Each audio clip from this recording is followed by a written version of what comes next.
নরসিংদীর পলাশের খাসহাওলাপাড়া গ্রামে একটি মসজিদে তালা দিয়ে বন্ধ করে দেওয়ার মিথ্যা তথ্য প্রচারের প্রতিবাদে সংবাদ সম্মেলন করেছে এলাকাবাসী ও ধর্মপ্রাণ মুসল্লিরা। আজ মঙ্গলবার দুপুরে উপজেলার গজেরা ইউনিয়নের খাসহাওলাপাড়া গ্রামে এই সংবাদ সম্মেলন করা হয়। সংবাদ সম্মেলনে এলাকাবাসী জানায়, গতকাল একটি পক্ষ সংবাদকর্মীদের দিয়ে খাসহাওলাপাড়া গ্রামের ফুরকানিয়া মাদ্রাসা নামে একটি মক্তবকে মসজিদ বানিয়ে মিথ্যা তথ্য প্রচার করে, যেখানে উল্লেখ করা হয় রাজনৈতিক প্রভাব খাটিয়ে একটি পক্ষ মসজিদটিতে তালা মেরে রেখে যায়, যা সম্পূর্ণ মিথ্যা ও বানোয়াট। প্রকৃতপক্ষে ফুরকানিয়া মাদ্রাসাটি কোনো মসজিদ নয়, এটি শুধুমাত্র মক্তব হিসেবে পরিচিত, যেখানে প্রতিদিন সকালে শিক্ষার্থীদের আরবি শিক্ষা দেওয়া হয় এবং মক্তব শেষে মাদ্রাসাটির নিরাপত্তার জন্য সেখানে শিক্ষকরাই তালা মেরে রেখে যায়।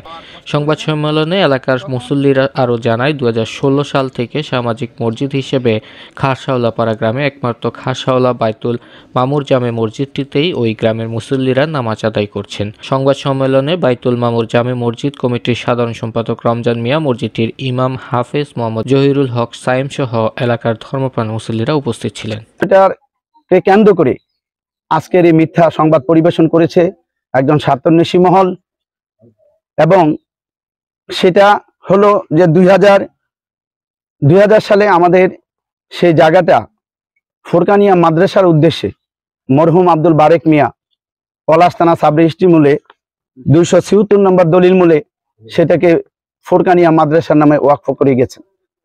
তো সেই মাদ্রাসায় আমরা বিগত দিন সেই আমাদের সমাজের ছোট ছেলেমেয়েরা সেখানে ফুরকানিয়া মাদ্রাসা হিসেবে পরিচালিত হয়ে আসতেছে।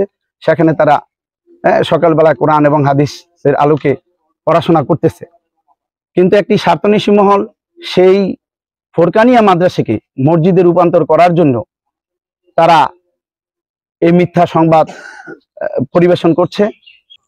আমি দেশবাসীর কাছে একটা জিনিস আহ্বান করব, আসলে আমাদের গ্রামের যে বিষয়টা নিয়ে আজকে দেশবাসীর কাছে একটা অন্যরকম একটা মিথ্যা প্রচারণা চালাইছে, এর বিষয়ে আমরা খোলাসা করতে চাই অতটুকু যে মসজিদ দাবি করতেছে ওইটা আসলে মসজিদ নয়, ফুরকানিয়া মক্তব। এটার জন্য আমাদের এখানে উপযুক্ত প্রমাণাদি দলিলাদিলা আছে আমাদের কাছে, এবং আমাদের যে মসজিদের নাম হচ্ছে বাইতুল মামুর জামে মসজিদ খাসহাওলা গ্রামের। এই মসজিদ আমরা গ্রামের সব তৃণমূল যে মুসল্লি সবাই এখানে 5 ওয়াক্ত নামাজ পড়ি, জুমার নামাজ পড়ি, এবং যেই মসজিদটা এটা নিয়ে আমাদের কোনো দ্বন্দ্ব নাই।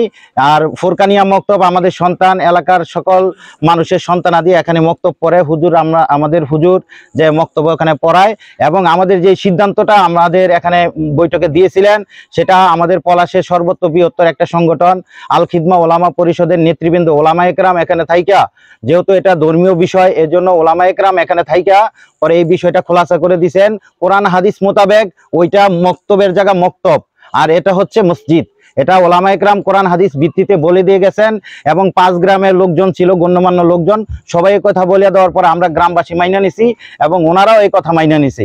এরপরে আর কেন এই জিনিসগুলা তারা করতেছে, কোন স্বার্থ লোভে এই জিনিসগুলা করতেছে, তাদের কি স্বার্থ, সরকারের কাছ থেকে এই মক্তবের নামে টাকা পয়সা আগে পরে আনছে কিনা, ওদের ভবিষ্যতে বা কি করতেছে, এই বিষয়টা আপনাদের কাছে আমরা খোলাসা জানতে চাই। ওরা আসলে কেন এই জিনিসটা করতেছে, কে বা কাহারা এই জিনিসটা উস্কানিমূলক কাজ করতেছে। হক, আমি এখানকার মসজিদের ইমাম সাহেব, এবং সেখানে যে ফুরকানিয়া মাদ্রাসা রয়েছে সেই ফুরকানিয়া মাদ্রাসায় আমি সকালে মক্তব পড়াই, এবং এখানে ছাত্রছাত্রী রয়েছে 40 থেকে 45 জন।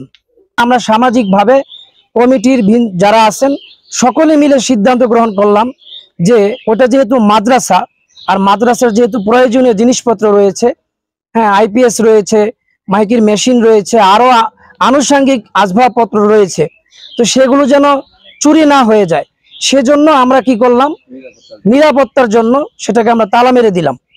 আবার আমরা প্রতিদিন সকালে সেটাকে খুলতেছি, ছাত্রদেরকে পড়াচ্ছি, আবার পুনরায় ছুটির পরে সেটাকে আমরা বন্ধ করে দিচ্ছি।